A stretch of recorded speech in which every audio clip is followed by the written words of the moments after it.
En janvier 2014, M. Harper s'est rendu en Israël. C'était sa première visite et l'accueil a été plus que chaleureux. Prime Minister Harper, my good friend Stephen, welcome to Jerusalem. I have to say, Stephen, that you are a great friend of Israel and the Jewish people. I'm not just saying that. I mean it deeply from the bottom of my heart, and I speak for all the people of Israel. Le Premier ministre était accompagné d'une énorme délégation. Plus de 200 personnes, dont des ministres, des adjoints, des gens d'affaires, 21 rabbins et plusieurs pasteurs évangéliques. Stephen Harper est plus fortement favorable à Israël que tous les premiers ministres du Canada qui l'ont précédé. Il a très vite appuyé les incursions d'Israël à Gaza et au Liban. Israel has a right to defend itself. I think Israel's response under the circumstances has been measured. 138. Et le Canada a été l'un de 9 pays seulement qui ont voté contre le statut d'observateur pour les Palestiniens à l'ONU. Harper a exprimé pour Israël un appui inconditionnel. I believe the story of Israel is a great example to the world. It is a story essentially of a people whose response to suffering has been to move beyond resentment and build a most extraordinary society. In the democratic family of nations, Israel represents values which our government takes as articles of faith and principles to drive our own national life. And therefore, through fire and water, Canada will stand with you.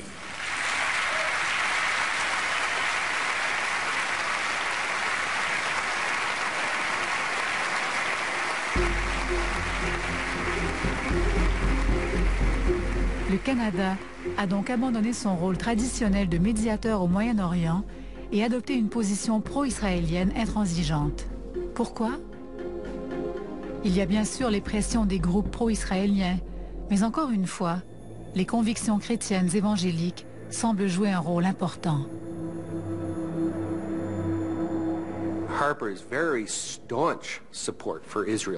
L'appui très ferme de Harper à Israël, au point où pour Netanyahou, le Canada est le meilleur ami d'Israël et conforme à la pensée des fondamentalistes évangéliques. L'appui à Israël que ce gouvernement-là fait, pourquoi il le fait?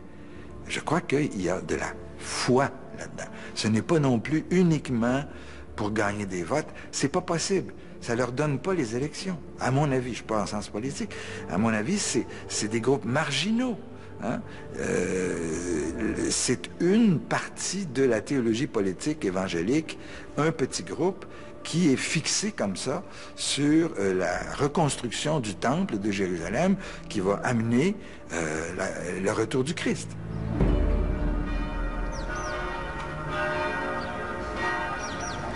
Beaucoup d'évangéliques croient au retour de Jésus-Christ sur la terre et que ça se passera ici, en Israël. Ils croient que la seconde venue du Christ dépend du retour des Juifs sur la terre de leurs ancêtres.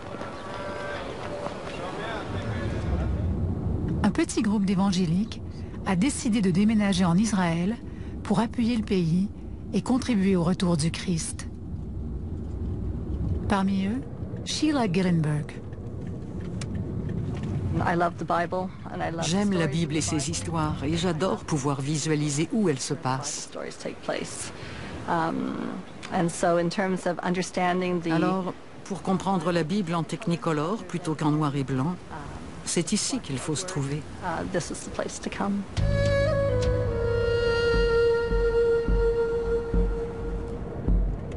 Sheila est née à Toronto. Elle vit maintenant avec sa famille à Ariel, une colonie de la Cisjordanie occupée par Israël. Ariel a 2 entrées et des gardiens de sécurité vérifient les allées et venues. Ariel est considérée en droit international comme une colonie illégale, mais reçoit beaucoup d'appui financier de l'étranger, y compris de chrétiens évangéliques.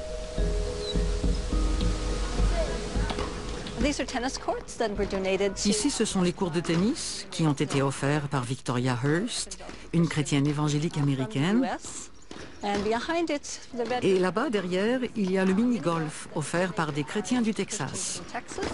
Ce sont simplement des choses qui ont amélioré la qualité de vie des résidents.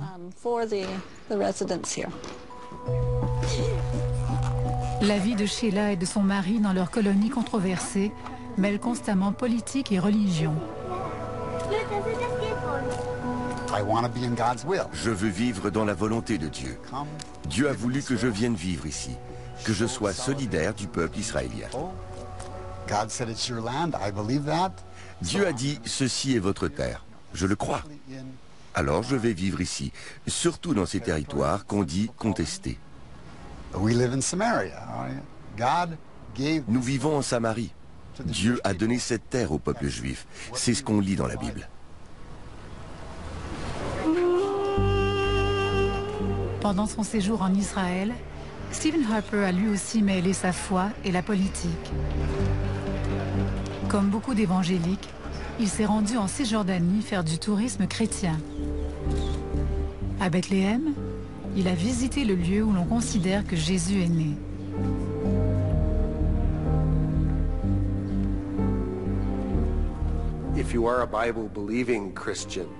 Pour un chrétien qui croit dans la Bible à la lettre, Israël a toujours été la clé. Alors cultiver de bonnes relations avec Israël, pour Harper, c'est une évidence non seulement politique, mais dictée par la religion.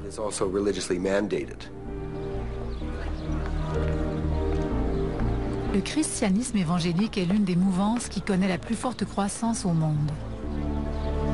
Des touristes chrétiens viennent de partout voir la tombe où Jésus est censé avoir été enterré. À cette époque de l'année, on reçoit des gens de partout dans le monde. En ce moment, il y a des visiteurs de Chine, du Brésil, d'autres pays latino-américains, des États-Unis bien sûr, et d'Europe. Aujourd'hui, on a des Norvégiens, des Russes, des gens de tant de pays. C'est le site évangélique du pays, en tout cas de Jérusalem. C'est le lieu que tous les chrétiens évangéliques veulent visiter.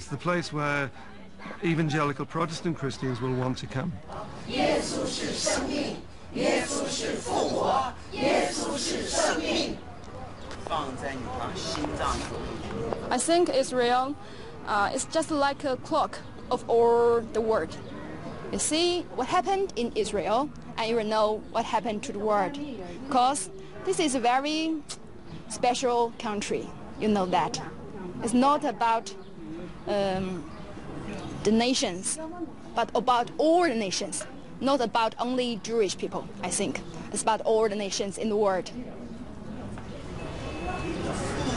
Well, I've been coming since 1987 and have been bringing evangelical groups, that's Bible-believing Christians, to Israel because we believe that Jesus Christ is coming again and not in obscurity as in the first time in Bethlehem and so on, but he's coming as Messiah and King of Kings and all those terms that are used in the New Testament and in the Old Testament as well.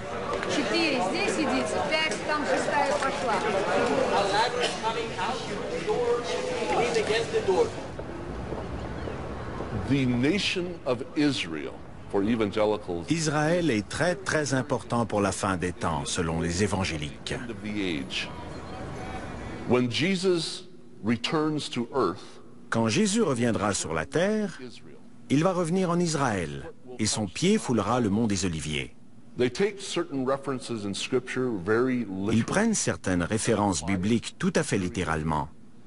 Alors, s'ils adhèrent à ce genre de pensée théologique, il s'ensuit que la nation actuelle d'Israël et toutes ses initiatives sont d'une extrême importance pour le plan de Dieu pour l'avenir, pour le plan de Dieu pour la fin du monde.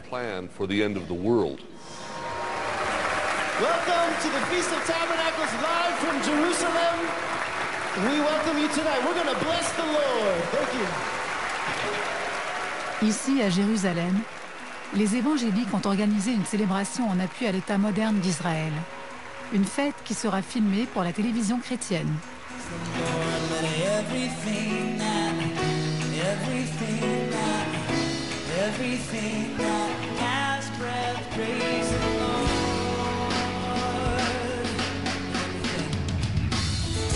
Everything that has breath, praise the Lord. Everything that has breath, praise the Lord. Thank you for your steadfast support of Israel and the Jewish people.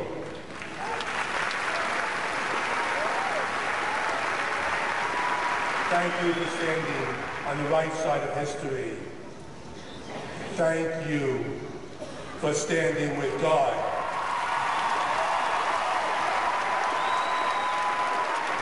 Thank you for standing here in Jerusalem, the eternal, undivided capital of the State of Israel.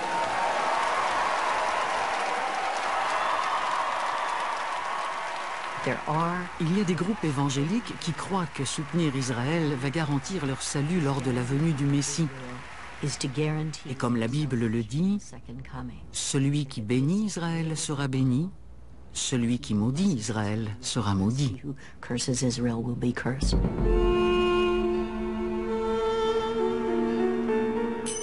L'appui évangélique à Israël est largement répandu et parfois ouvertement politique. Le matin, dans le cadre du festival évangélique, 25 députés pro-Israël se réunissent. Ils sont venus d'Afrique du Sud, d'Europe, d'Amérique latine et d'Amérique du Nord. Ces chrétiens évangéliques partagent avec les juifs religieux la ferme conviction que le Messie viendra. Mais ils ne s'entendent pas sur qui il sera. When Messiah will come to Jerusalem, I, as a mayor, is going to stay on the gate of Jerusalem and ask him only one question. Dear Messiah, have you ever been here before? Thanks so much. Chag Sameach. Welcome to Jerusalem. Un député du Parti conservateur, James Loney, fait partie d'une association de parlementaires canadiens qui soutiennent Israël. Bonjour, je m'appelle James Loney et je suis député du Parlement du Canada. Je suis l'un des chrétiens évangéliques qui sont venus en Israël en 1983. Je suis heureux d'être ici alors qu'Israël est à nouveau sous pression. Les gens de bonne volonté de toutes nos collectivités doivent absolument se tenir ensemble en faveur d'Israël. Le Canada appuie très fortement Israël et s'oppose fermement à ceux qui haïssent Israël et au terrorisme international, que ce soit le Hezbollah ou le Hamas, les gens qui tirent des roquettes dans les zones civiles. C'est une position tout à fait responsable et la seule position vraiment défendable. History shows us.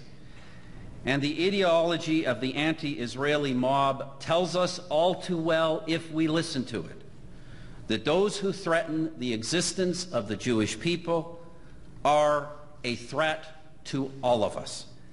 Il faut appuyer Israël. Pourquoi? Parce que Israël lutte contre les forces du mal d'une certaine manière. Alors, évidemment, il y a une part de rhétorique dans tout cela, c'est-à-dire je ne suis pas convaincu qu'ils croient vraiment toujours ce qu'ils disent, mais il y a des moments où on est surpris, on se dit, c'est incroyable, ils croient vraiment à ce qu'ils disent. C'est-à-dire que s'ils y croient vraiment, s'ils pensent vraiment en termes de bien et de mal, alors il n'y a plus de discussion possible.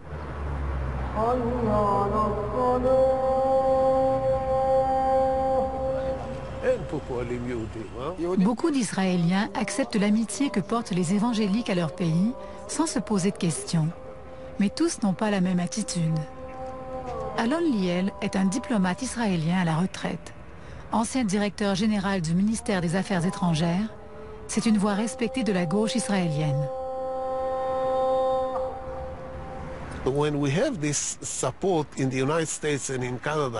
Ces appuis de milieux religieux aux États-Unis et au Canada sont les bienvenus en Israël. Mais nous savons que cela se fait sur une base religieuse et non politique. Benjamin Netanyahou a su très habilement courtiser les évangéliques américains. Il joue la carte de la foi avec autant de conviction qu'un prédicateur. I draw, like you, enormous reservoirs of strength from the Torah, from the Bible. This is the well from which we drink. This is the stone on which we stand.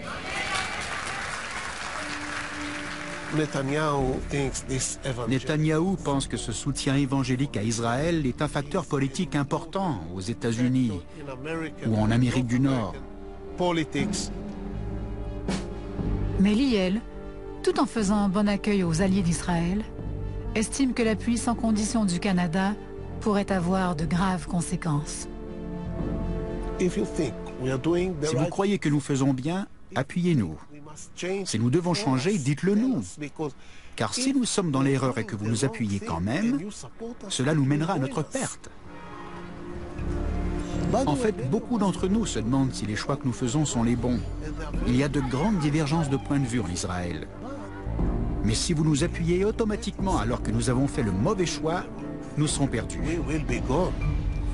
Some openly call Israel an apartheid state. Now think about that statement. Think about the twisted logic and outright malice. Le discours de Harper a plu au gouvernement israélien, mais pas à deux importants députés arabes d'Israël.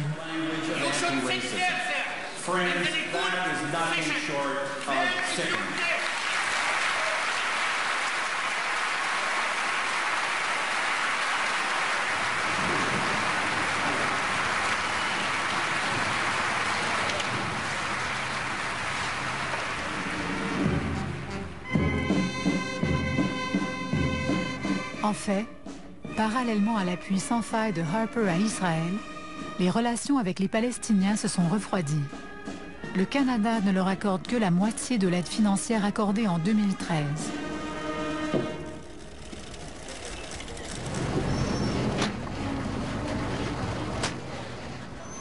Et en écho aux plaintes d'Israël à l'endroit des Nations Unies, le gouvernement Harper a sensiblement réduit sa contribution financière au programme d'aide de l'ONU aux réfugiés palestiniens. So tell me about what's happening in the camp at the moment, how the last few days been. We are in Amari camp. Nous sommes à Amari, un des camps de Cisjordanie. Imaginez-le avec rien que des bâches de plastique et une foule de petites tentes. C'est toujours le même espace, mais maintenant il y a des structures en béton de 4, 5, 6 étages. Le Canada nous donnait en tout environ 28 millions de dollars en 2008. Aujourd'hui, ce n'est plus que 15 millions.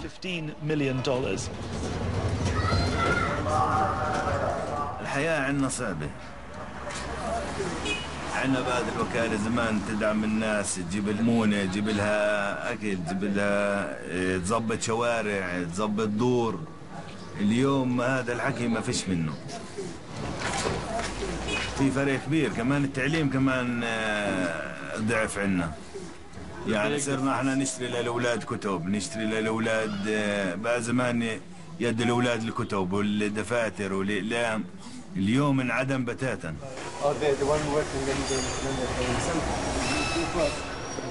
Ici, à Amari, l'éducation publique dépend entièrement de l'aide de l'ONU. À la suite de la coupure décidée par le Canada, les budgets sont maintenant beaucoup plus serrés. So can we look around? Sure. What's the biggest class? Around 40, 38, something like that. And sometimes up to 50. Wow. What kind of education do children get if they're in a class of 50 people? What are the kids at the back doing? We wish we had enough money to have the maximum number of 30 pupils in the classroom.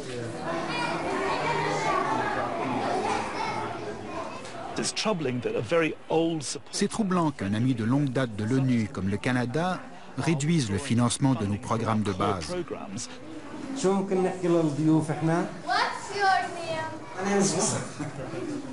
L'ONU scolarise 500 000 enfants dans les États et les territoires arabes autour d'Israël. Nous enseignons les droits humains et la résolution de conflits dans toutes nos classes, des petits aux grands. Si on prive les enfants d'éducation, on se crée des problèmes pour l'avenir.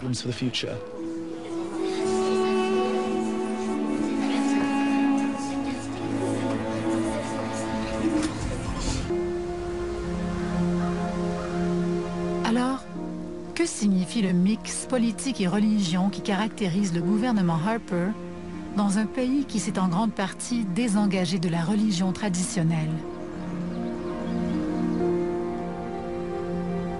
Quand les gens viennent ici, il y a 200 personnes dans une église qui peut en asseoir probablement 2000. Donc c'est un lieu qui ne joue plus du tout son rôle religieux.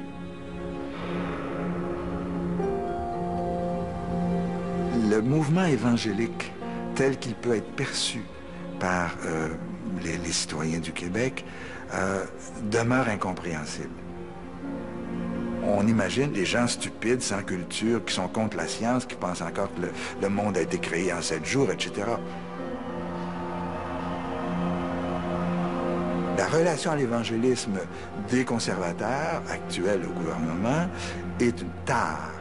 C'est un gros handicap politique. Si vous êtes évangélique et que vous voulez gagner vos élections, vous êtes mieux de ne pas le dire.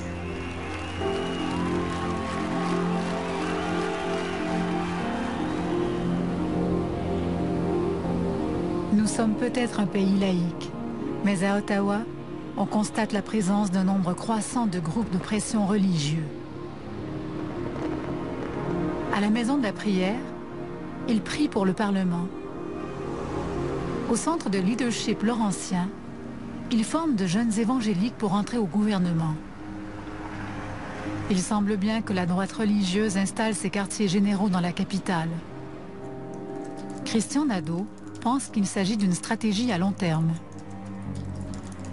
Je crois que Harper avait un projet qui était celui de faire en sorte que le conservatisme apparaisse comme l'horizon politique naturel des Canadiens et des Canadiennes dans l'ensemble du Canada.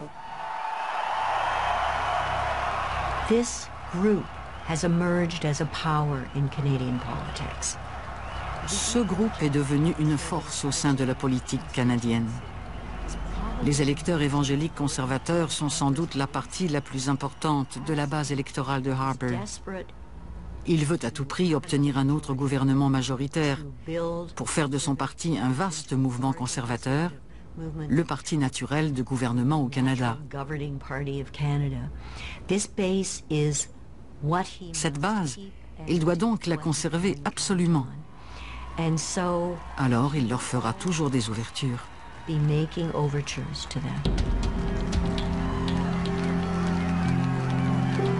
Quand on voit les questions religieuses qui commencent à toucher les politiques publiques, là, on n'est plus dans un État séculaire. On commence à rentrer dans un État qui est théocratique. Traditionnellement au Canada, on ne laisse pas l'Église et l'État se mêler l'un de l'autre. L'État ne nous dicte pas nos croyances et les croyants ne disent pas à l'État comment agir. Mais les virages politiques des dernières années au pays et à l'international et l'installation d'organismes religieux à Ottawa donnent à penser que les croyants ont changé la règle du jeu et qu'ils sont en train de changer le pays.